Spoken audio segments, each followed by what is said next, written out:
Good evening, and welcome to Story Time Again, Scary Stories with Ashley October. Me. This evening, we'll be reading from The Big Book of Ghost Stories. It's big, it's book, ghost stories. And we will be reading Afterward by Edith Wharton. Let us begin. Oh, there is one, of course, but you'll never know it. The assertion, laughingly flung out 6 months earlier in a bright June garden, came back to Mary Boyne with a new perception of its significance as she stood in the December dusk, waiting for the lamps to be brought into the library. I'm certain I'm pronouncing that last name wrong, but I'm going to keep doing it. It's just, she's Boyne now. Unless she always was, in which case, I was right. The words had been spoken by their friend Alida Stair as they sat at tea on her lawn at Pangbourne, in reference to the very house of which the library in question was central, the pivotal feature. Mary Boyne and her husband, in quest of a country place in one of the southern or southwestern counties, had, on their arrival in England, carried their problem straight to Alida Stair, who had successfully solved it in her own case. But it was not until they had rejected, almost capriciously, several practical and judicious suggestions that she threw out. Well, there's Ling in Dorsetshire. It belongs to Hugo's cousins, and you can get it for a song. The reason she gave for it being obtainable on these terms, its remoteness from a station, its lack of electric light, hot water pipes, and other vulgar necessities, were exactly those pleading in its favor with the two romantic Americans, perversely in search of the economic drawbacks which were associated in their tradition with unusual architectural facilities. I should never believe I was living in an old house unless I was thoroughly uncomfortable, Ned Boyne, the more extravagant of the two, had jocosely insisted. The least hint of convenience would make me think it had been bought out of an exhibition, with the pieces numbered and set up again. And they had proceeded to enumerate, with humorous precision, their various doubts and demands, refusing to believe that the house their cousin recommended was really Tudor, till they learned it had no heating system, or that the village church was literally in the grounds, till she assured them of the deplorable uncertainty of the water supply. It's too uncomfortable to be true, Edward Boyne had continued, in exult, as the avowal of each disadvantage was successively wrung from her. But he had cut short his rhapsody to ask, with a relapse to distrust, "And the ghost? You've been concealing from us the fact that there's no ghost." Mary, at the moment, had laughed with him, yet, almost with her laugh, being possessed of several sets of independent perceptions, had been struck by a note of flatness in Alida's answering hilarity. "Oh, Dorsetshire full of ghosts, you know." "Yes, but that won't do. I want to drive 10 miles to see somebody else's ghost. I want one of my own on the premises. Is there a ghost at Ling?" His rejoinder had made Alida laugh again, and it was then that she had flung back tantalizingly, "Oh, there is one, of course, but you'll never know it." "Never know it?" Boyne pulled her up. "But what in the world constitutes a ghost, except the fact of its being known for one?" "I can't say, but that's the story. That there's a ghost, but that nobody knows it's a ghost." "Well, not till afterward, at any rate." "Till afterward?" "Not till long, long afterward. But if it's once been identified as an unearthly visitant, why hasn't its signalment been handed down in the family? How has it managed to preserve its incognito?" Alida could only shake her head. "Don't ask me, but it has." And then suddenly Mary spoke up as if from the cavernous depths of divination. Suddenly, long afterward, one says to oneself, "That was it?" She was startled at the sepulchral sound with which her question fell on the banter of the other two, and she saw the shadow of the same surprise flit across Alida's pupils. "I suppose so. One just has to wait." "Oh, hang waiting," Ned broke in. "Life's too short for a ghost who can only be enjoyed in retrospect. Can't we do better than that, Mary?"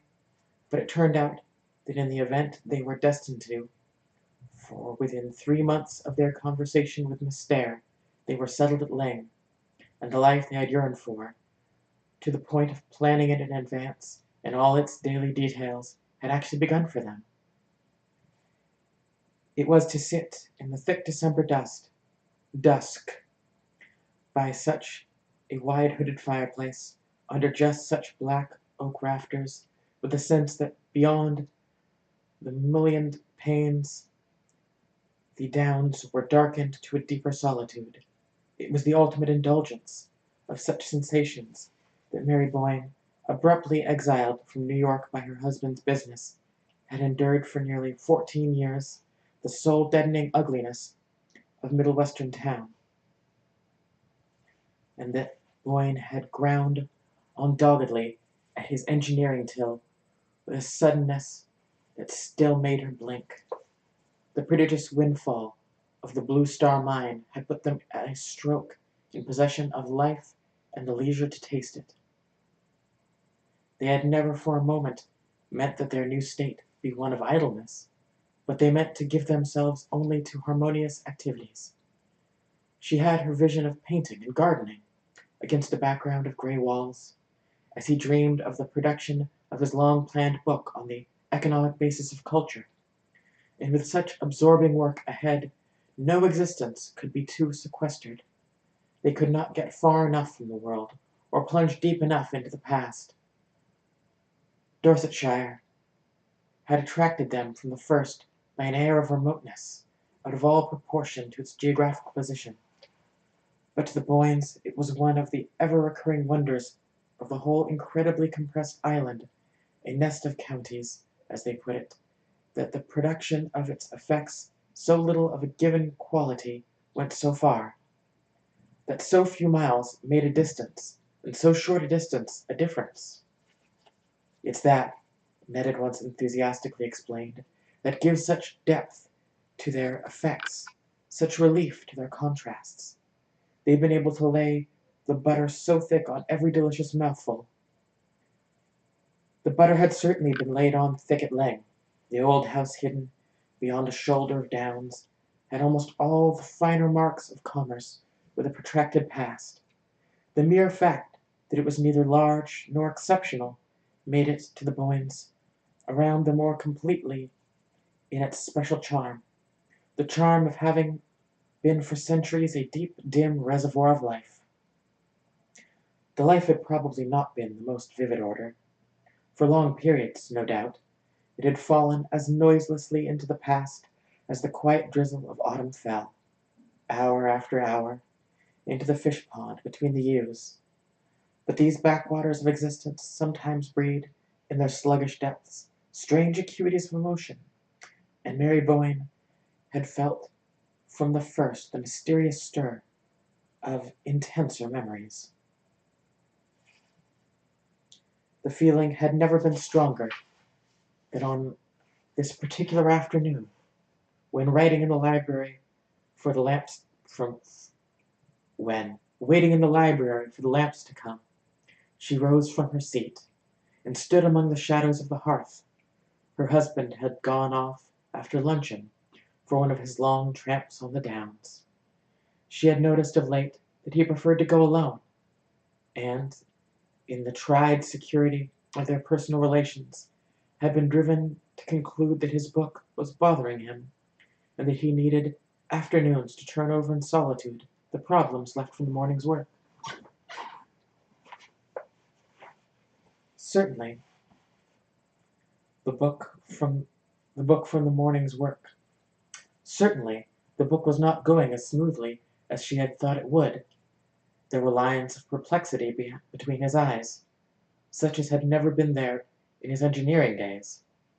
He had often then looked fagged to the verge of illness, but the native demon of worry had never branded his brow. Yet the few pages he had so far read to her, the introduction and his summary of the opening chapter, showed a firm hold on his subject and an increasing confidence in his powers. The fact threw her into deeper perplexity, since, now that he had done with business and its disturbing contingencies, the one other possible source of anxiety was eliminated.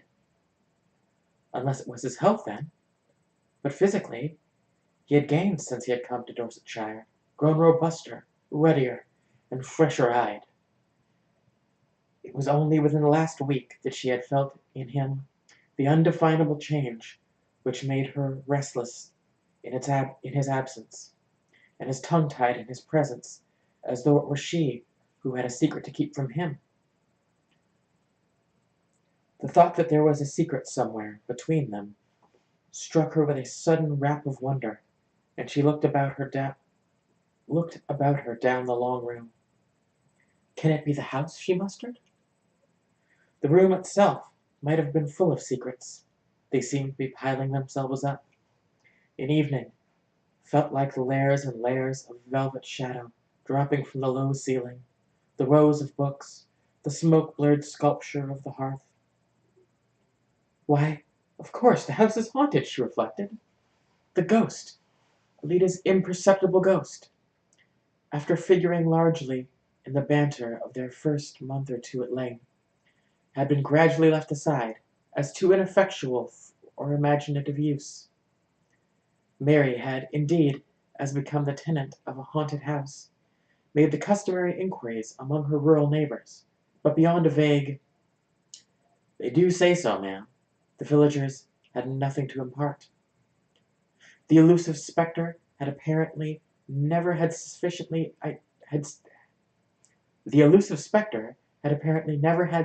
identity for a legend to crystallize about it, and after a time the Boynes had set the matter down to their profit and loss account, agreeing that Lyng was one of the few houses good enough in itself to dispense with supernatural enhancements. "And I suppose, poor ineffectual demon, that's why it beats its beautiful wings in vain in the void," Mary had laughingly concluded. Or rather, Ned answered, in the same strain, why, amid so much that's ghostly, it can never affirm its separate existence as the ghost. And thereupon their invisible housemate had finally dropped out of their references, which were numerous enough to make them soon unaware of the loss. Now, as she stood on the hearth, the subject of their early curiosity revived in her with a new sense of its meaning, a sense gradually acquired through daily contact with the scene of the lurking mystery. It was the house itself, of course, that possessed the ghost-seeing faculty, that commanded visually, but secretly with its own past. If one could only get into close enough communion with the house, one might surprise its secret, and acquire the ghost sight on one's own account. Perhaps in his long hours in this very room, where she had never trespassed till the afternoon, her husband had acquired it already, and was silently carrying about the weight of whatever it had revealed to him. Mary was too well versed in the code of the spectral world not to know that one could not talk about ghosts one saw. To do so was almost a great breach of taste, as to name a lady in a club. But this explanation did not really satisfy her. What, after all, except for the fun of the shutter, she reflected, would he really care for any of their old ghosts? And thence she was thrown back once more on the fundamental dilemma, the fact that one's greater or less susceptibility to spectral influences had no particular bearing on the case, since, when one did see a ghost at Lyng, one did not know it. Not till long afterward, Alita Stair had said. Well, supposing Ned had seen one when they first came, and had known only within the last week what had happened to him. More and more, under the spell of the hour, she threw back her thoughts to the early days of their tenancy, but at first only to recall a lively confusion of unpacking, settling, arranging books, and calling to each other from remote corners of the house as, treasure after treasure, it revealed itself to them.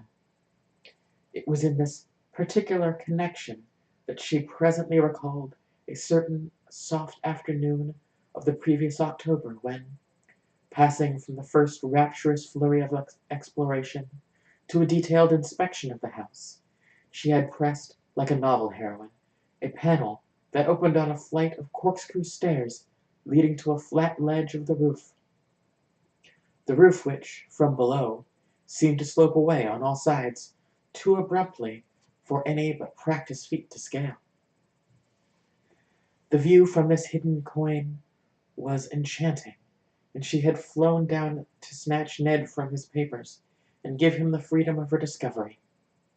She remembered still how, standing at her side, he had passed his arm about her, while their gaze flew to the long-tossed horizon of the downs, and then dropped contentedly back to trace the arabesque of yew hedges about the fish-pond and the shadow of the cedar on the lawn. And now the other way, he had said, turning her about within his arm, and closely pressed to him, she had absorbed, like some long satisfying draught, the picture of the grey-walled court, the squat lions on the gates, and the lime avenue reaching up to the high road under the downs.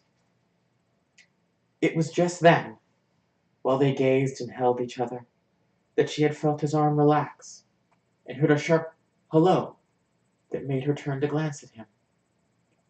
Distinctly, she now recalled that she had seen, as she glanced, a shadow of anxiety, of perplexity rather, fall across his face, and following his eyes had beheld the figure of a man in loose greyish clothes, as it appeared to her, who was sauntering down the lime avenue to the court with the doubtful gait of a stranger who seeks his way. Her short-sighted eyes had given her but a blurred impression of slightness and greyishness, and something foreign, or at least unlocal, in the cut of the figure or its dress. But her husband had apparently seen more, seen enough to make him push past her with a hasty "Wait!" and dash down the stairs, without pausing to give her a hand. A slight tendency to dizziness obliged her, after a provisional clutch at the chimney against which they had been leaning, to follow him first more cautiously, and then she had reached the landing, she paused again, for a less definite reason, leaning over the banister to strain her eyes through the silence of the brown sun-flecked depths. She lingered there till, somewhere in those depths, she heard the closing of a door. Then, mechanically impelled, she went down the shallow flights of steps till she reached the lower hall. The front door stood open on the sunlight of the court, and hall and court were empty. The library door was open too, and after listening in vain for any sound of voices within, she crossed the threshold, and found her husband alone, vaguely fingering the papers on his desk. He looked up, as if surprised at her entrance, but the shadow of anxiety had passed from his face, leaving it, even as she fancied, a little brighter and clearer than usual. "What was it? Who was it?" she asked. "Who?" he repeated, with the surprise still on his side. "The man we saw coming toward the house." He seemed to reflect. "The man? Why, I thought I saw Peters. I dashed after him to say a word about the stable drains, but he had disappeared before I could get down." Do you ever find that your skeleton gloves are difficult for using trackpads and turning pages? I do. Disappeared? But he seemed to be walking so slowly when we saw him. Boyne shrugged his shoulders. So I thought. But he must have got up steam in the interval. What do you say to our trying to scramble up Meldon Steep before sunset? That was all. At the time, the occurrence had been less than nothing, had, indeed, been immediately obliterated by the magic of their first vision of Meldon Steep, a height which they had dreamed of climbing, ever since they had seen its bare spine rising above the roof of Lane. Doubtless, it was the mere fact of the other incidents having occurred on the very day of their ascent to Meldon that had kept it stored away in the fold of memory from which it now emerged. For in itself it had no mark of the portentous. At the moment, there could have been nothing more natural than Ned should dash himself from the roof in pursuit of the dilatory tradesman. It was the period when they were always on the watch for one or the other of the specialists employed about the place, always lying in wait for them, and rushing out at them with questions and reproaches, or reminders, and certainly in the distance the grey figure had looked like Peter's. Yet now, as she reviewed the scene, she felt her husband's explanation of it to have been invalidated by the look of anxiety on his face. Why had the familiar appearance of Peter's made him anxious? Why, above all, if it was such a prime necessity to confer with him on the subject of the stable drains, had the failure to find him produced such a look of relief? Mary could not say any one of these questions had occurred to her at the time, yet, from the promptness with which they now marshalled themselves at her summons, she had a sense that they must all along have been there, waiting their hour.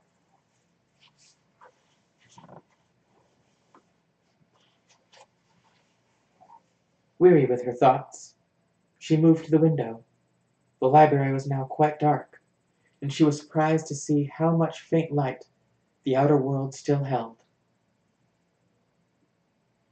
As she peered out into it across the court, a figure shaped itself far down the perspective of the bare lines.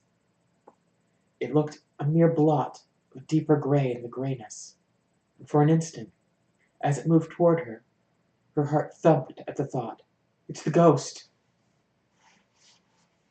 She had time, in that long instant, to feel suddenly that the man of whom 2 months earlier had had a distant vision from the roof was now, at his predestined hour, about to reveal himself as not having been Peter's, and her spirit sank under the impending fear of the disclosure. But almost with the next tick of the clock, the figure, gaining substance and character, showed itself even to her weak sight as her husband's, and she turned to meet him, as he entered, with the confession of her folly. "It's really too absurd," she laughed out, "but I never can remember it." "Remember what?" Boyd questioned her as they drew together. "That when one sees the Ling ghost, one never knows it." Her hand was on his sleeve, and he kept it there, but with no response in his gesture or in the lines of his preoccupied face. "Did you think you'd seen it?" he asked after an appreciable interval. "Why, I actually took you for it, my dear, in my mad determination to spot it." "Me? Just now?" His arm dropped away, and he turned from her with a faint echo of her laugh. "Really, dearest, you'd better give it up, if that's the best you can do." "Oh, yes, I give it up. Have you?" she asked, turning round on him abruptly. The parlour maid had entered with the letters and a lamp, and the light struck up into Boyne's face as he bent above the ash tray.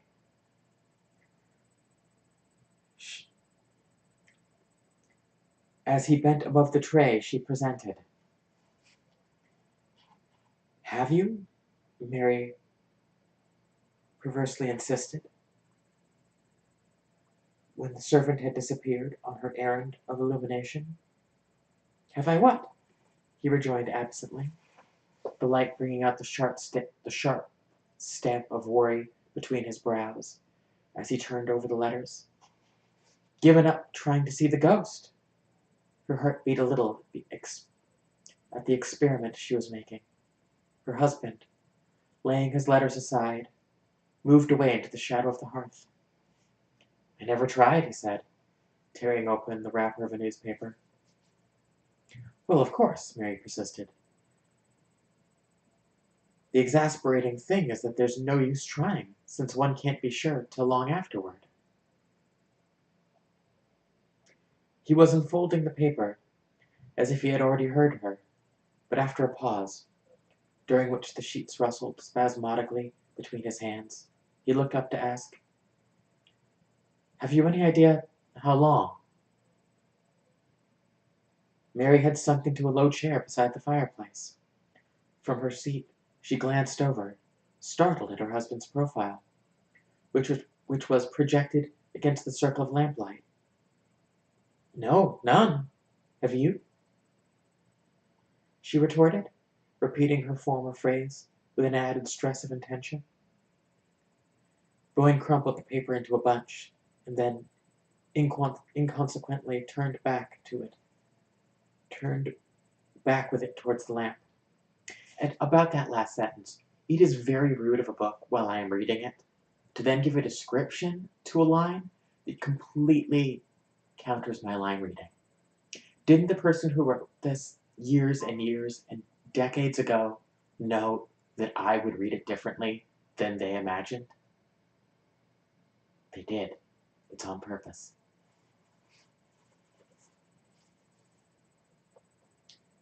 "Lord, no, I only meant," he explained, with a faint tinge of impatience. "Is there any legend, any tradition as to that?" "Not that I know of," she answered, but the impulse to add, "What makes you ask?" was checked by the reappearance of the parlour maid with tea and a second lamp. With the dispersal of shadows, and the repetition of the daily domestic office, Mary Boyne felt herself less oppressed by the sense of something mutely imminent, which had darkened her afternoon. For a few moments she gave herself to the details of her task, and when she looked up from it, she was struck, to the point of bewilderment, by the change in her husband's face. He had seated himself near the farther lamp, and was absorbed in the perusal of his letters. But was it something he had found in them, or merely the shifting of her own point of view that had restored his features to their normal aspect? The longer she looked, the more definitely the change affirmed itself. The lines of tension had vanished, and such traces of fatigue as lingered were of the kind easily attributable to steady mental effort. He glanced up, as if drawn by her gaze, and met her eyes with a smile. "I'm dying for my tea, you know, and there's a letter for you," he said. She took the letter he held out in exchange for the cup she proffered him, and returning to her seat, broke the seal, with the languid gesture of the reader whose interests are all enclosed in the circle of one's cherished presence. Her next conscious motion was that of starting to her feet, the letter falling to them as she rose, while she held out to her husband a newspaper clipping. "Ned, what's this? What does it mean?" He had risen at the same instant, almost as if hearing her cry before she uttered it, and for a perceptible space of time he and she studied each other, like adversaries watching for an advantage across the space between her chair and his desk.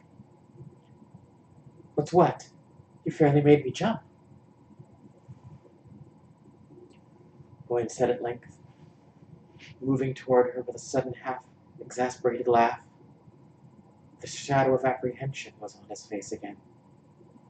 Not now a look of fixed foreboding, but a shifting vigilance of lips and eyes that gave her the sense of his feeling himself invisibly surrounded.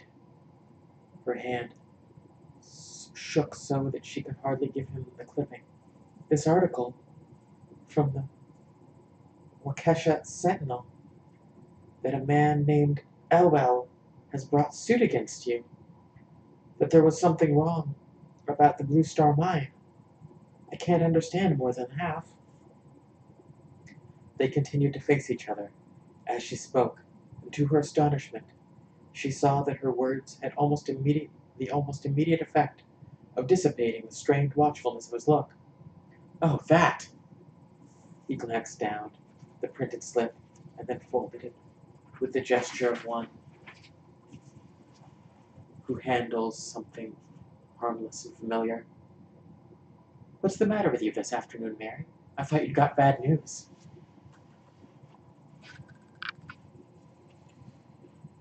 She stood before him with her undefinable terror subsiding slowly under the reassurance of his tone. "You knew about this, then? It's all right?" "Certainly I knew about it. And it's all right. But what is it? I don't understand. What does this man accuse you of?" "Pretty nearly every crime in the calendar."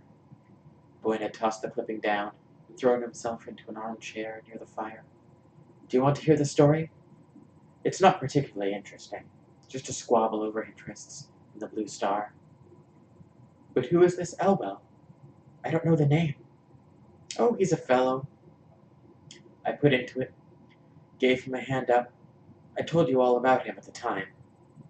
"I dare say I must have forgotten." Vainly she strained back among her memories. "But if you helped him, why does he make this return?" "Probably some shyster lawyer got a hold of him and talked him over. It's all rather technical and complicated. I thought that kind of thing bored you." His wife felt a sting of compunction. Theoretically, she deprecated the American wife's detachment from her husband's professional interests. But in practice, she had always found it difficult to fix her attention on Boyne's report of transactions in which his varied interests involved him.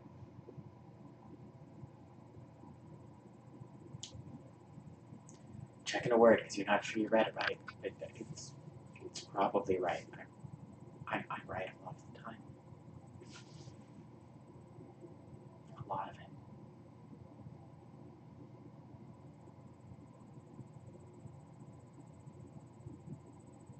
Besides, she had felt during their years of exile that in a community where the amenities of living could be obtained only at the cost of efforts as arduous as her husband's professional labors, such brief leisure as he and she could command should be used as an escape from immediate preoccupations, a flight to the life they always dreamed of living. Once or twice, now that this new life had actually drawn its magic circle about them, she had asked herself if she had done right, but hitherto such conjectures had been no more than the retrospective excursions of an active fancy. Now, for the first time, it startled her a little to find how little she knew of the material foundations on which her happiness was built. She glanced at her husband, and was again reassured by the composure of his face. And yet she felt the need for more definite grounds for her reassurance. "But does this suit worry you? Why have you never spoken to me about it?" He answered both questions at once. "I didn't speak of it at first, because it did worry me, annoyed me rather. But it's all ancient history now. Your correspondent must have got hold of a back number of the Sentinel." She felt a quick thrill of relief. "You mean it's over? He's lost his case?" There was just a perceptible delay in Boyd's reply. "The suit's been withdrawn, that's all." But she persisted, as if to exonerate herself from the inward charge of being too easily put off. "Withdrawn it because he saw he had no chance?" "Oh, he had no chance," Boyd answered. She was still struggling, with a dimly felt perplexity at the back of her thoughts. How long ago was it withdrawn? He paused, as if with a slight return to his former uncertainty. I've just had the news now, but I've been expecting it. Just now? In one of your letters? Yes, in one of my letters.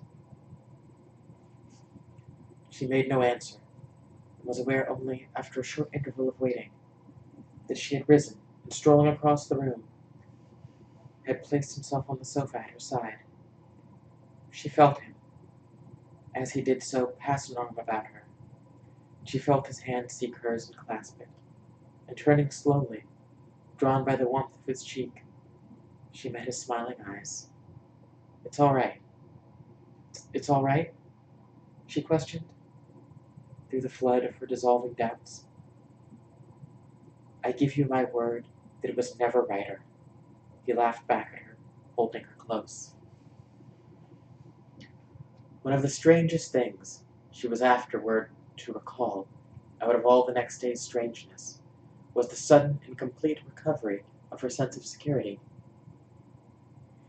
It was in the air when she woke in her low-ceilinged, dusky room.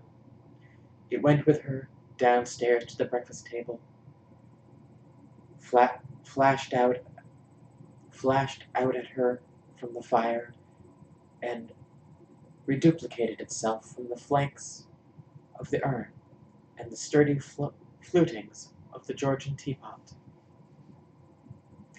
It was as if, in some roundabout way, all her diffused fears of the previous day, with their moment of sharp concentration about the newspaper article, as if this dim questioning of the future, and startled return upon the past, had between them liquidated the arrears of some haunting moral obligation. If she had indeed been careless of her husband's affairs, it was, her new state seemed to prove, because her faith in him instinctively justified such carelessness. And as his right to her faith had now affirmed itself in the very face of a menace and suspicion, she had never seen him more untroubled, more naturally and unconsciously himself, than after the cross-examination to which she had subjected him. It was almost as if he had been aware of her doubts, and had wanted the air cleared as much as she did. It was clear, thank heaven, as the bright outer light that surprised her almost with a touch of summer, when she issued from the house for her daily round of the gardens. She had left Boyne at his desk, indulging herself, as she passed the library door, by a last peep at his quiet face, where he bent, pipe in mouth, above his papers. And now she had her own morning's task to perform. The task involved, on such charmed winter days, almost as much happy loitering about the different quarters of her demesne. I'm sorry. Demesne. Demesne. I could give up on that word. As if spring were already at work there. There were such endless possibilities still before her, such opportunities to bring out the latent graces of the old place, without a single irreverent touch of alteration, that the winter was all too short to plan what spring and autumn executed. Her recovered sense of safety gave on this particular morning a peculiar zest to her progress through the sweet, still place. She went first to the kitchen garden, where she espaliered pear trees, where the espaliered pear trees drew complicated patterns on the walls, and pigeons were fluttering and preening about the silvery slated roof of their cot. There was something wrong about the piping of the hothouse, and she was expecting an authority from Dorsetshire. Dorchester. There's a Dorsetshire and there's a Dorchester. There's both of them, and I'm going to keep confusing them. Who was to drive out between trains and make a diagnosis of the boiler. But when she dipped into the damp heat of the greenhouses, among the spice scents and waxy pinks and reds of old-fashioned exotics, Even the floor of Ling was in the note. She learned that the great man had not arrived, and the day being too rare to waste in an artificial atmosphere, she came out again and placed along the springy turf of the bowling green to the gardens behind the house. At their farther end rose a grass terrace, looking across the fish pond and yew hedges to the long house front, with its twisted chimney stacks and blue roof angles all drenched in the pale gold moisture of the air. Seen thus, across the level tracery of the gardens, it sent her, from the open windows and hospitably smoking chimneys, the look of some warm human presence, of a mind slowly ripened on a sunny wall of experience. She had never before had such a sense of her intimacy with it, such a conviction that its secrets were all beneficent, kept as they kept, as they said to children, for one's good. Such a trust in its power to gather up her life and Ned's into the harmonious pattern of the long story it sat there weaving in the sun. She heard steps behind her and turned, expecting to see the gardener accompanied by the engineer from Dorchester. But only one figure was in sight, that of a youngish, slightly built man, who, for reasons she could not on the spot have given, did not remotely resemble her notion of an authority on hothouse boilers. The newcomer, on seeing her, lifted his hat and paused with the air of a gentleman, perhaps a traveller, who wishes to make it known that his intrusion is involuntary.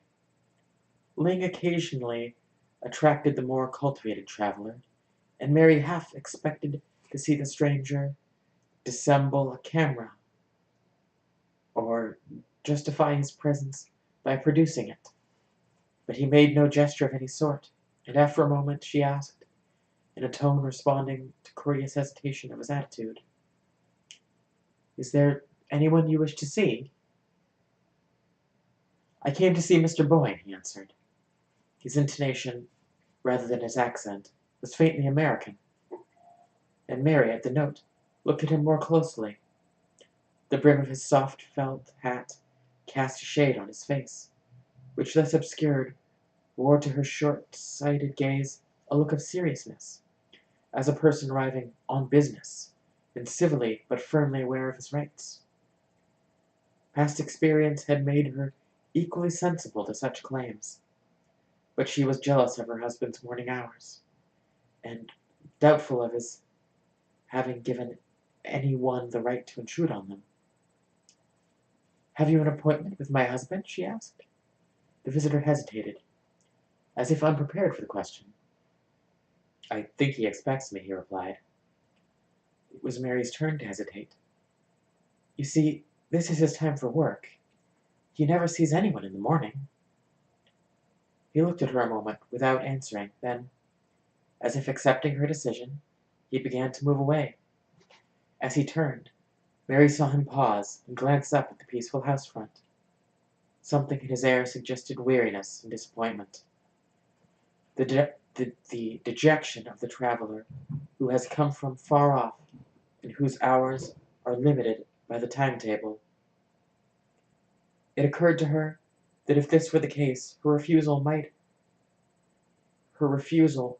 have made his errand vain, and a sense of compunction caused her to hasten after him. "May I ask if you have come a long way?" He gave her the same grave look. "Yes, I have come a long way." "Then, if you'll go to the house, no doubt my husband will see you now.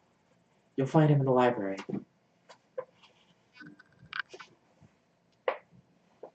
She added the last phrase, except from a vague impulse to atone for her previous inhospitality.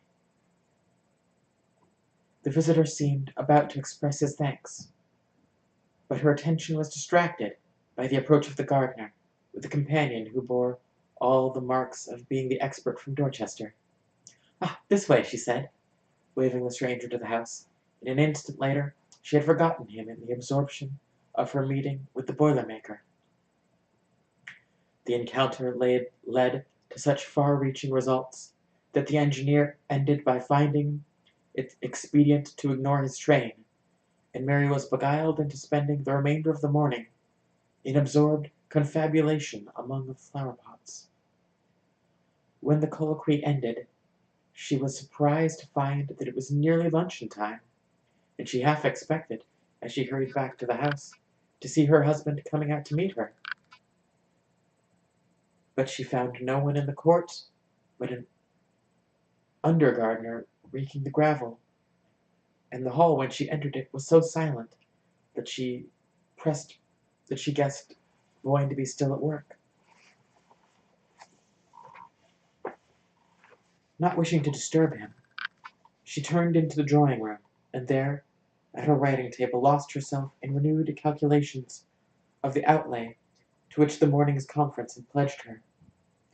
The fact that she could permit herself such follies had not yet lost its novelty, and somehow, in contrast to the vague fears of the previous days,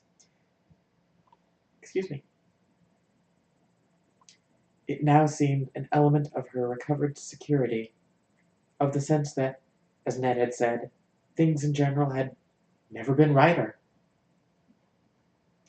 She was still luxuriating in a lavish play of figures when the parlour maid, from the threshold, roused her with an inquiry as to the expediency of serving luncheon. It was one of their jokes that Trimble announced luncheon as if she were divulging a state secret, and Mary, intent upon her papers, merely murmured an absent-minded assent. She felt Trimble wavering doubtfully on the threshold, as if in rebuke of such unconsidered assent. Then her retreating steps sounded down the passage, and Mary pushed away her papers, and crossed the hall, and went to the library door.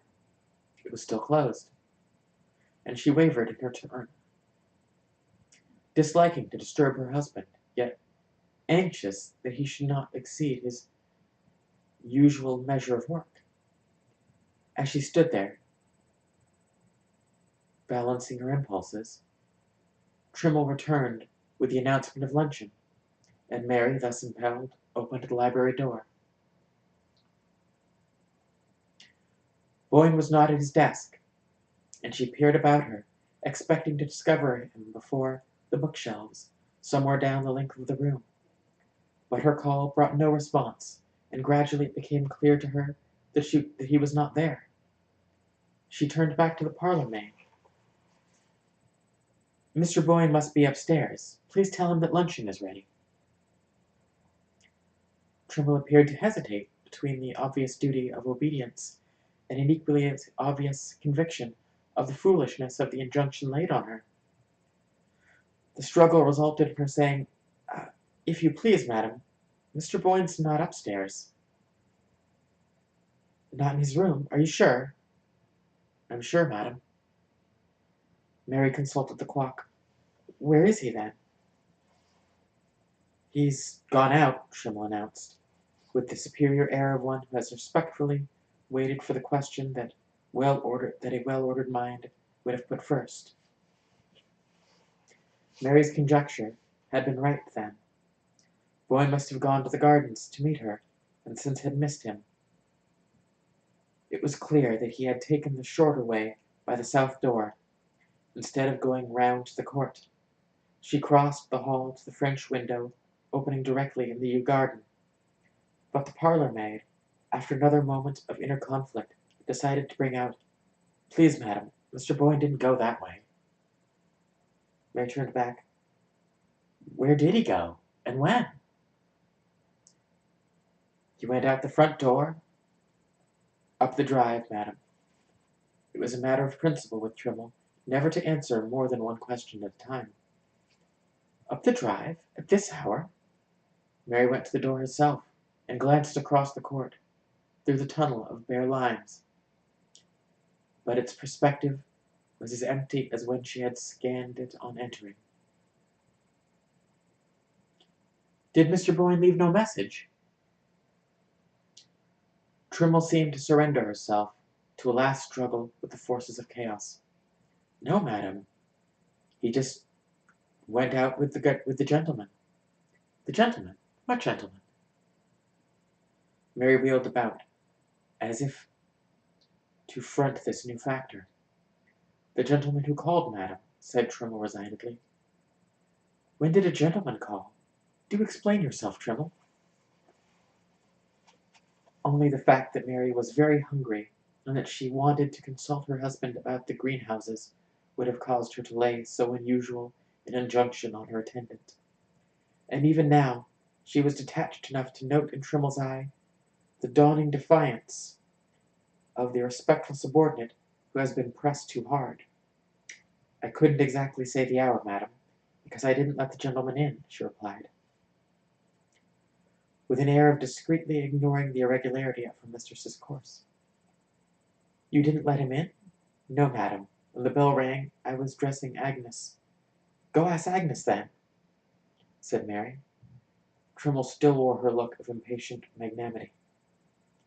Agnes would not know, madam, for she had unfortunately burnt her hand in trimming the wick of the new lamp from town.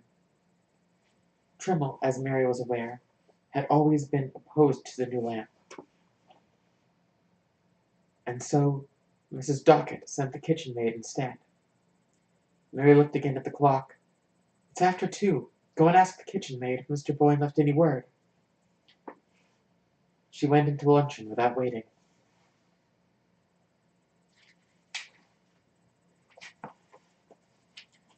And Trimmle presently brought her there the kitchen maid's sentiment that the gentleman had called about 11 o'clock, and that Mr. Boyne had gone out with him without leaving any message. The kitchen maid did not even know the caller's name, for he had written it on a slip of paper which he had folded and handed to her, and with the injunction to deliver it at once to Mr. Boyne. Mary finished her luncheon, still wondering, and when it was over, and Trimmle had brought the coffee to the drawing-room, her wonder had deepened to a first faint tinge of disquietude. It was unlike Boyne to absent himself without explanation, but so unwonted an hour, and the difficulty of identifying the visitor whose summons had apparently obeyed made his disappearance the more unaccountable. Oh my God.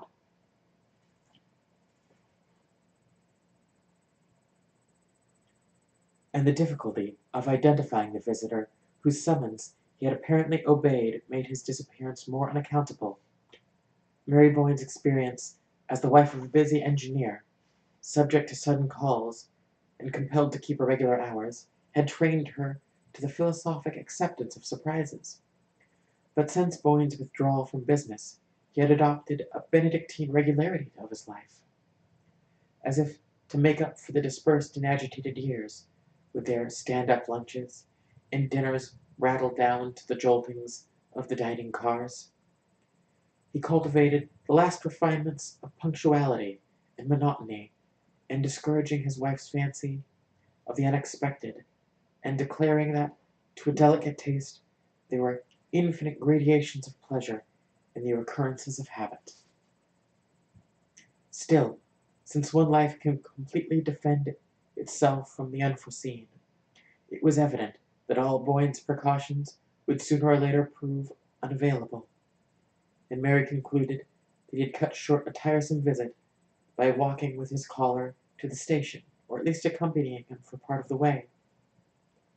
This conclusion relieved her from further preoccupation, and she went out herself to take up her conference with the gardener. Thence she walked to the village post office, a mile or so away, and when she turned toward home, the early twilight was settling in. She had taken a footpath across the downs, and as Boyne meanwhile had probably returned from the station by the high road, there was little likelihood of their meeting. She felt sure, however, of his having reached the house before her, so sure that, when she entered it herself, without even pausing to inquire to Trimmle, she made directly for the library. But the library was still empty, and with an unwonted exactness of visual memory, She observed that the papers on her husband's desk lay precisely as they had lain when she had gone in to call him to luncheon. Then of a sudden she was seized by a vague dread of the unknown.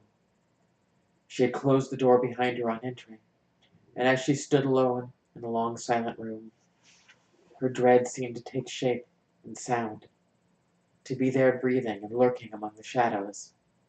Her short-sighted eyes strained through them, half discerning an actual presence, something aloof, that watched and knew, and in the recoil from that intangible presence, she threw herself on the bell-rope and gave it a sharp pull.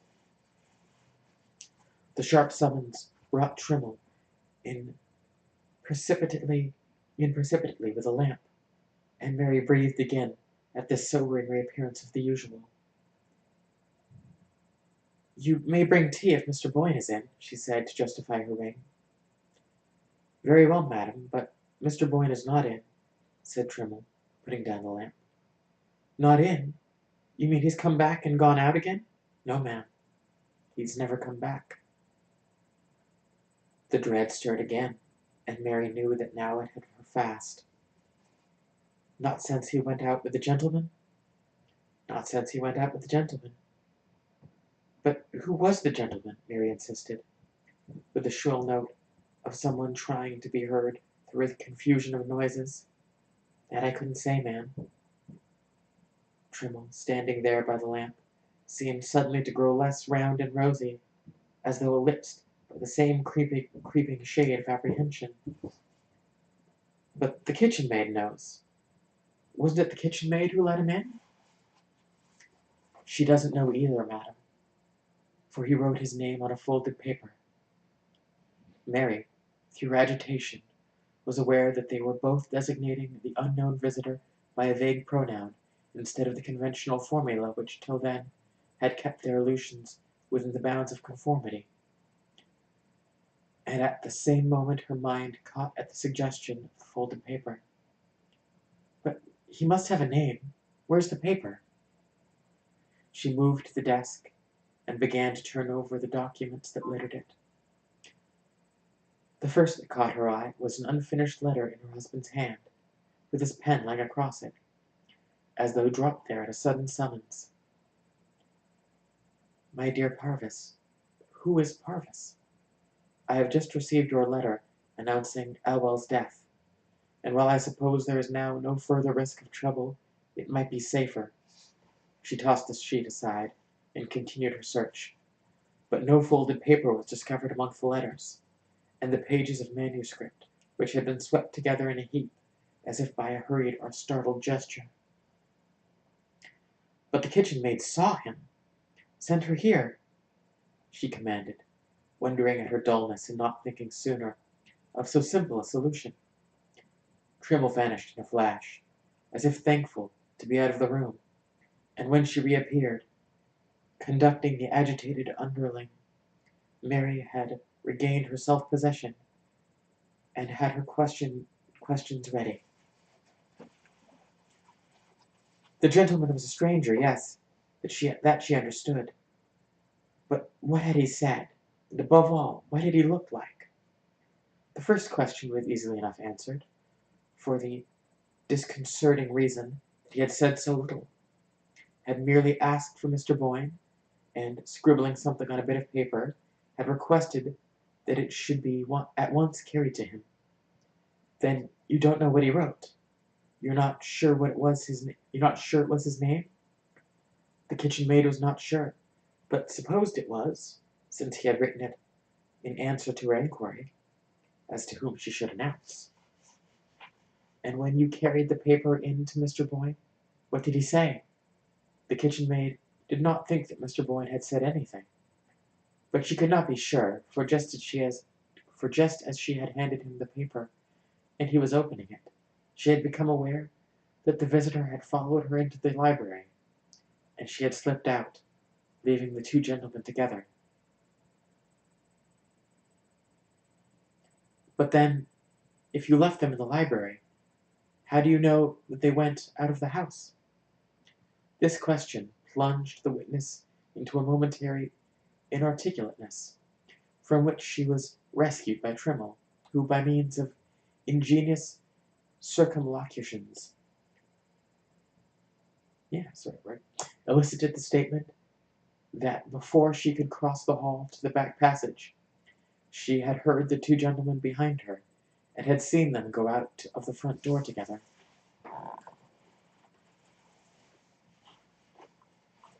Then if you saw the strange gentleman twice, you must be able to tell me what he looked like.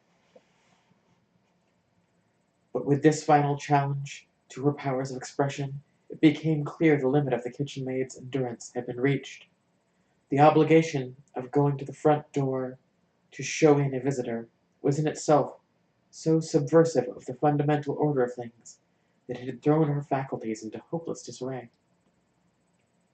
And she could only stammer out, after various panting efforts, "His hat, mum, was different like, as you might say." Different? How different? Mary flashed out, her own mind in the same instant, leaping back to an image left on it that morning, and lost for layers of subsequent impressions. His hat had a wide brim, you mean? And his face was pale? A youngish face? Mary pressed her with a white-lipped intensity of interrogation. But if the kitchen maid found any adequate answer to this challenge, it was swept away for her listener down the rushing current of her own convictions. The stranger in the garden. Why had Mary not thought of him before? She needed no one to tell her that it was he who had called for her husband and gone away with him. But who was he, and why had Boyne obeyed him? It leaped out at her suddenly, like a grin out of the dark, that they had often called England so little, such a confoundedly hard place to get lost in. A confoundedly hard place to get lost in. That had been her husband's phrase. And now, with the whole machinery of official investigation sweeping its flashlights from shore to shore and across the dividing straits, now with Boyne's name blazing from the walls of every town and village, his portrait, how that wrung her.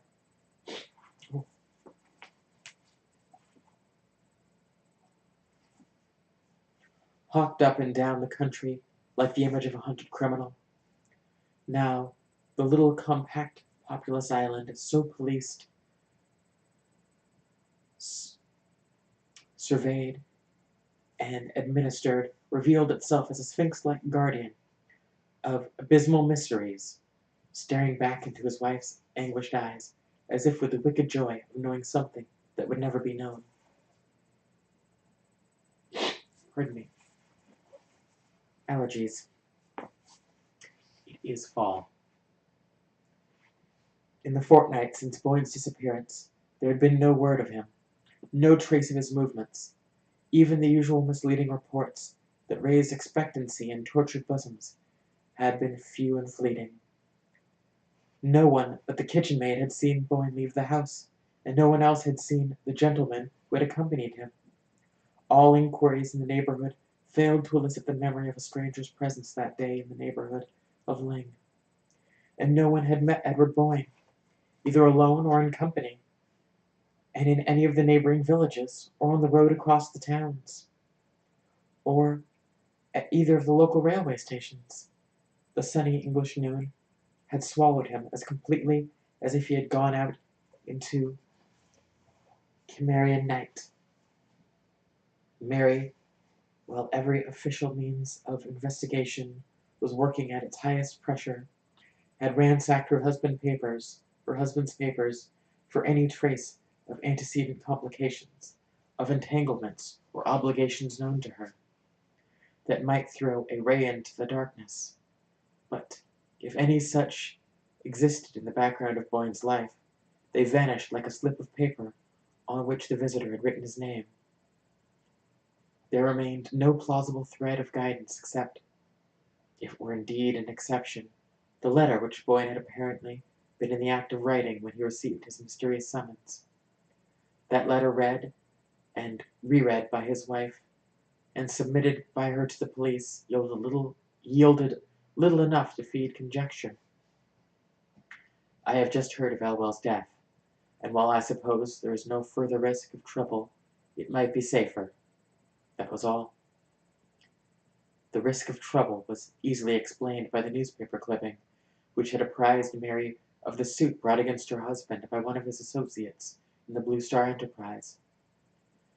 The only new information conveyed by the letter was the fact of its showing Bowen, when he wrote it, to be still apprehensive of the results of the suit, though he had told his wife that it had been withdrawn, and though the letter itself proved that the plaintiff was dead, it took several days of cabling to fix the identity of the Parvis to whom the fragment was addressed. But even after these inquiries had shown him to be a Waukesha lawyer, no new facts concerning Elwell's suit were elicited. He appeared to have no direct concern in it, but to have been conversant with the facts merely as an acquaintance and possible intermediary, and he declared himself unable to guess with what object Bowen intended to seek his assistance.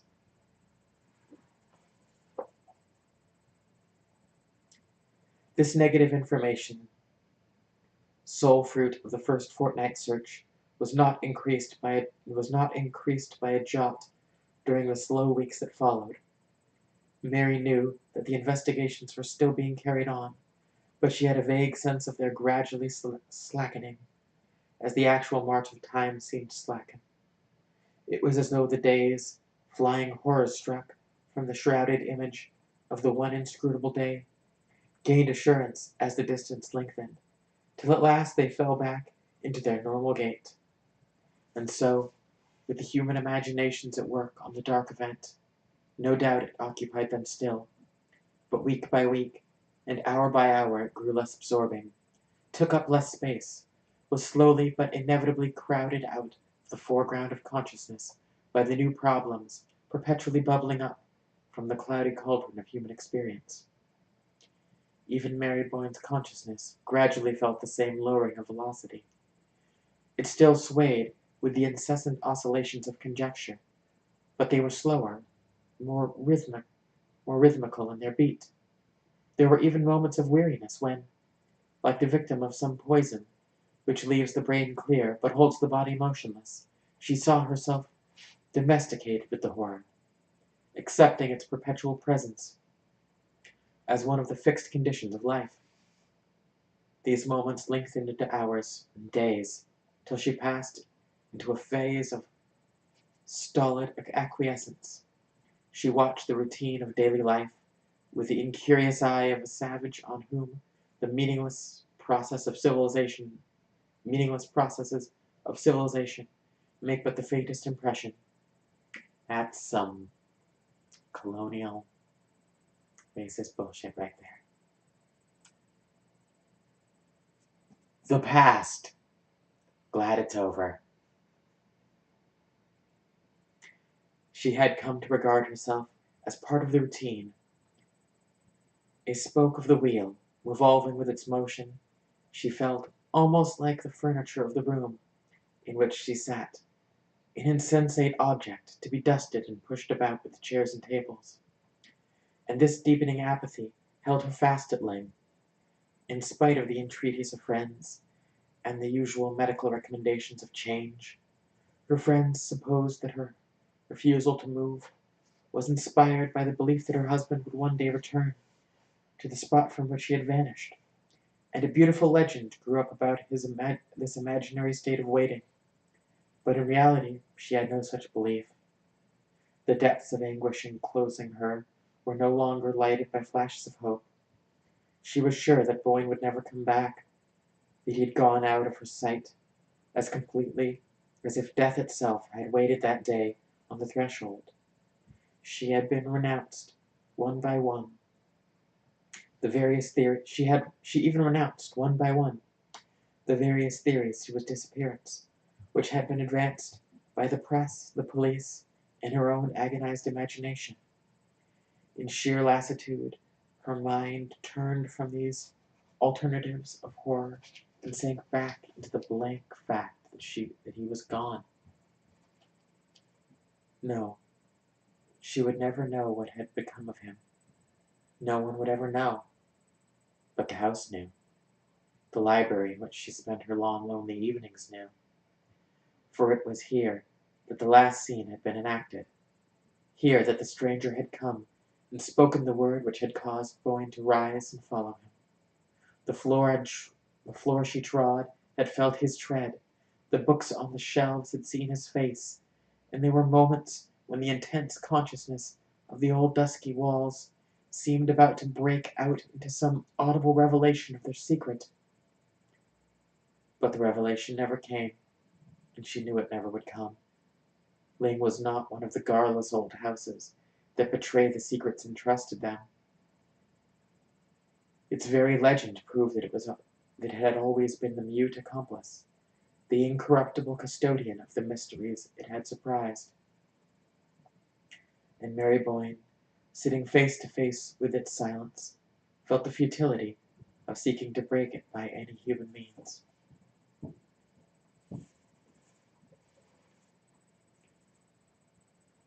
I don't say it wasn't straight, and yet I don't say it was straight. It was business. Mary, at the words, lifted her head with a start and looked intently at the speaker. When, half an hour before, a card with Mr. Parvis on it had been brought up to her, she had been immediately aware that the name had been part of her consciousness ever since she read it at the head of Boyne's unfinished letter. In the library she had found waiting her a small, sallow man with a bald head and gold eyeglasses, and it sent a tremor through her to know that this was the person to whom her husband's last known thought had been directed. Parvis, civilly, but without vain preamble, in the manner of a man who has his watch in his hand, had set forth the object of his visit. He had run over to England on business, and finding himself in the neighborhood of Dorchester, had not wished to leave it without paying his respects to Mrs. Boyne, and without asking her, if the occasion offered, what she meant to do about Bob Ewell's family. The words touched the spring of some obscure dread in Mary's bosom. Did her visitor, after all, know what Boyne had meant by his unfinished phrase? She asked for an elucidation of this question, and noticed at once that he seemed surprised at her continued ignorance of the subject. Was it possible that she really knew as little as she said? I do apologize for allergies and indigestion. I'm a human being, it turns out. I look like a skeleton right now, I know, but I still have internal organs.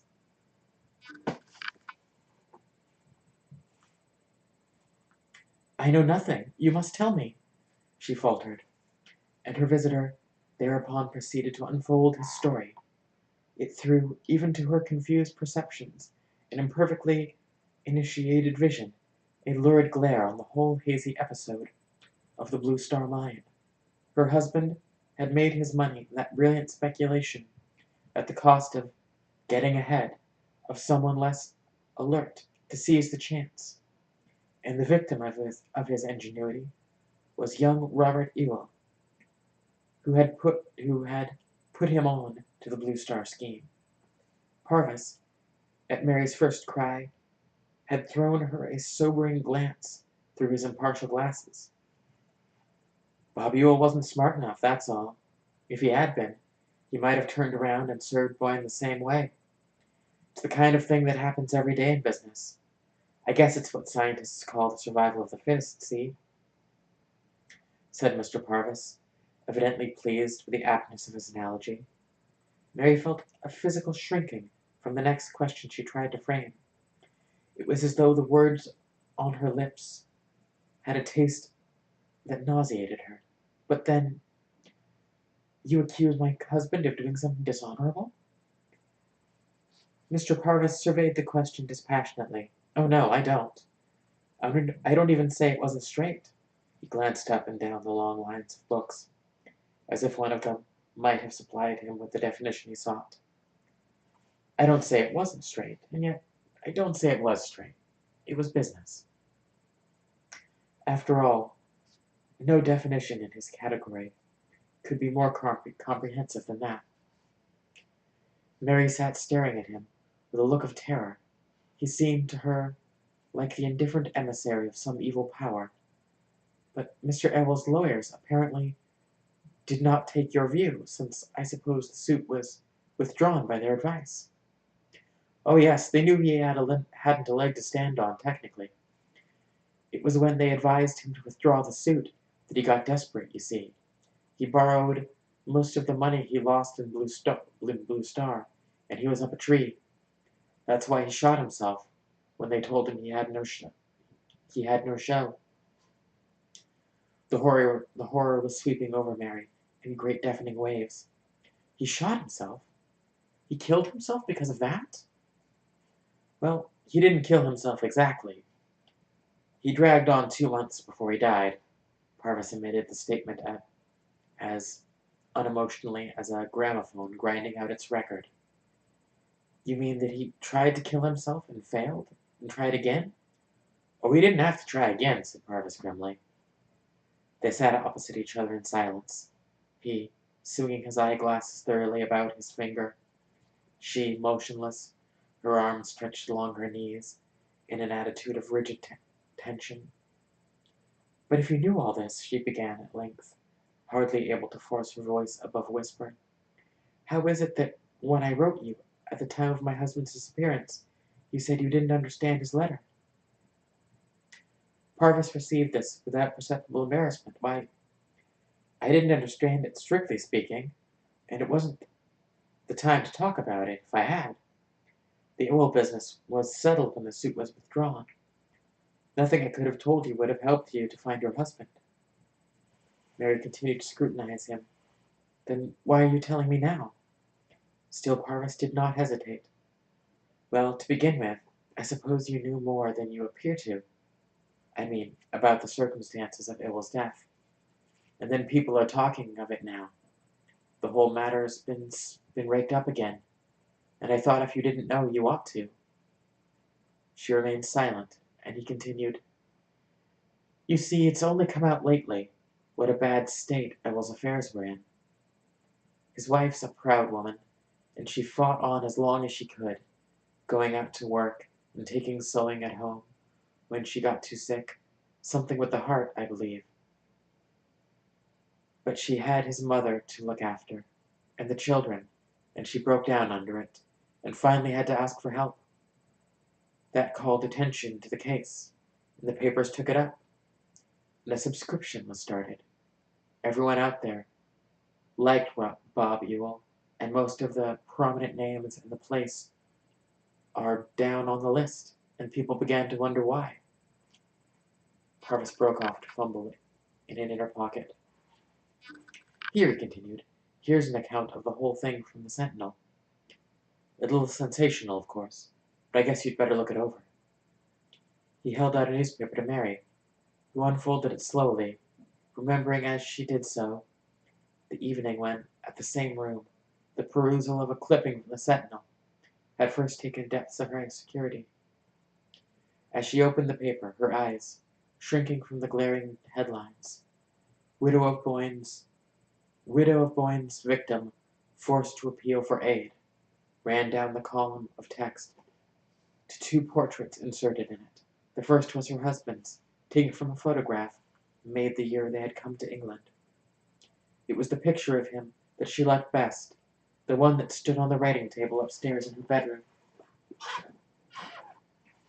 As the eyes in the photograph met hers, she felt as if it would be impossible to read what was said of him, and closed her lids with the sharpness of the pain. I thought if you felt disposed to put your name down, she heard Parvis continue. She opened her eyes with an effort, and they fell on the other portrait. It was of a youngish man, slightly built, with features somewhat blurred by the shadow of a projecting hat brim. Where had she seen that outline before? She stared at it confusedly, her heart hammering in her ears. Then she gave a cry. "This is the man! The man who came for my husband!" She heard Parvis start to his feet, and was dimly aware that she had slipped backward into the corner of the sofa, and that he was bending above her in alarm. She straightened herself, and reached out for the paper which she had dropped. "It's the man! I would know him anywhere!" She persisted in a voice that sounded to her own ears like a scream. Parvis's answer seemed to come to her from far off, down endless fog-muffled windings. "Mrs. Boyne, you're not very well. Shall I call somebody? Shall I get a glass of water?" "No, no, no!" She threw herself toward him, her hand frantically clutching the paper. "I tell you it's the man. I know him. He spoke to me in the garden." Parvis took the journal from her, directing his glasses to the portrait. "It can't be Mrs. Boyne. It's Robert Ewell." "Robert Ewell?"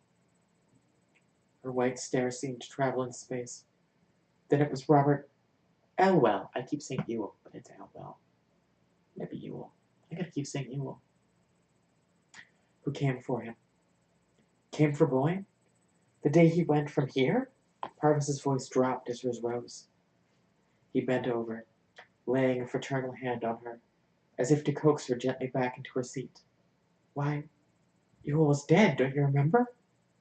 Mary sat with her eyes fixed on the picture, unconscious of what he was saying. "Don't you remember Boyne's unfinished letter to me? The one you found on his desk that day? It was written just after he'd heard of Ewell's death." She noticed an odd shake in Parvis's unemotional voice. "Surely you remember," he urged her. Yes, she remembered. That was the profoundest horror of it. Ewell had died the day before her husband's disappearance, and this was Ewell's portrait.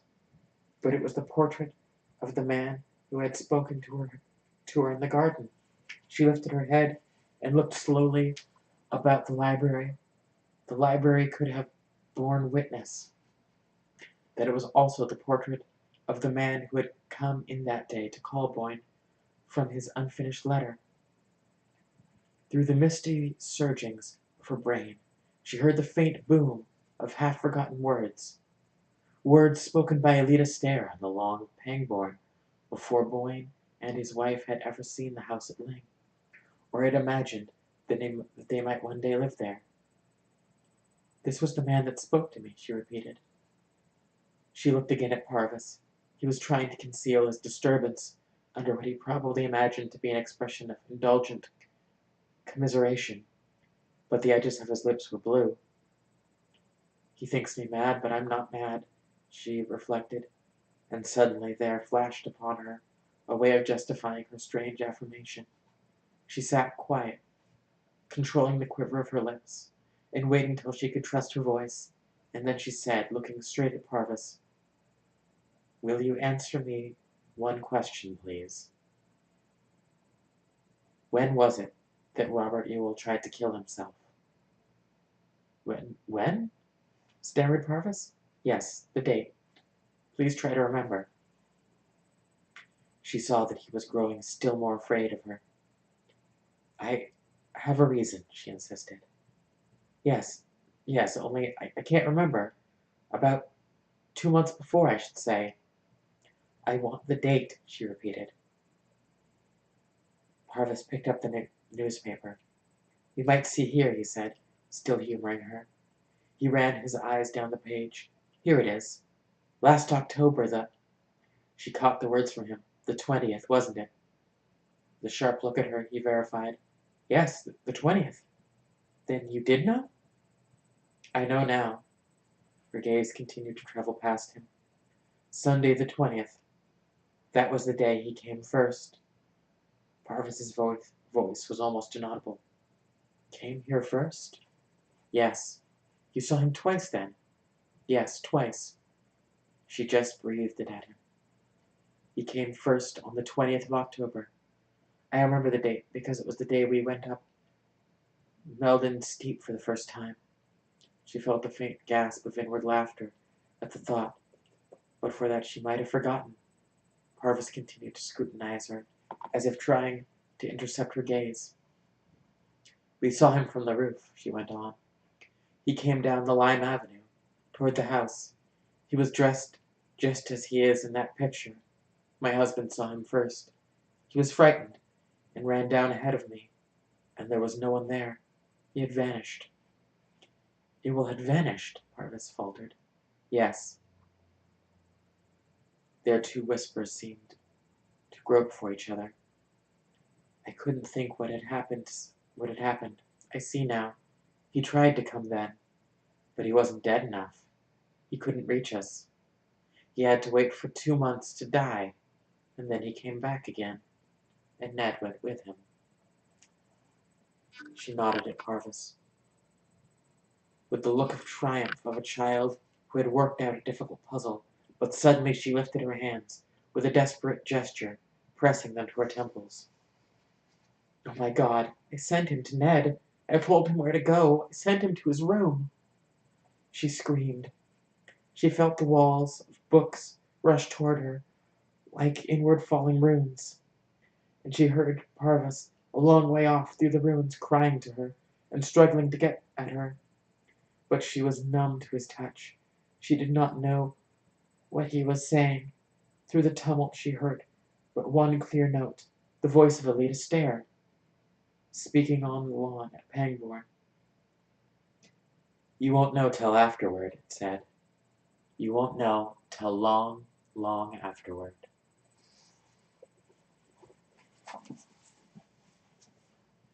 And that was our ghost story. I certainly hope you enjoyed it. Have a lovely evening.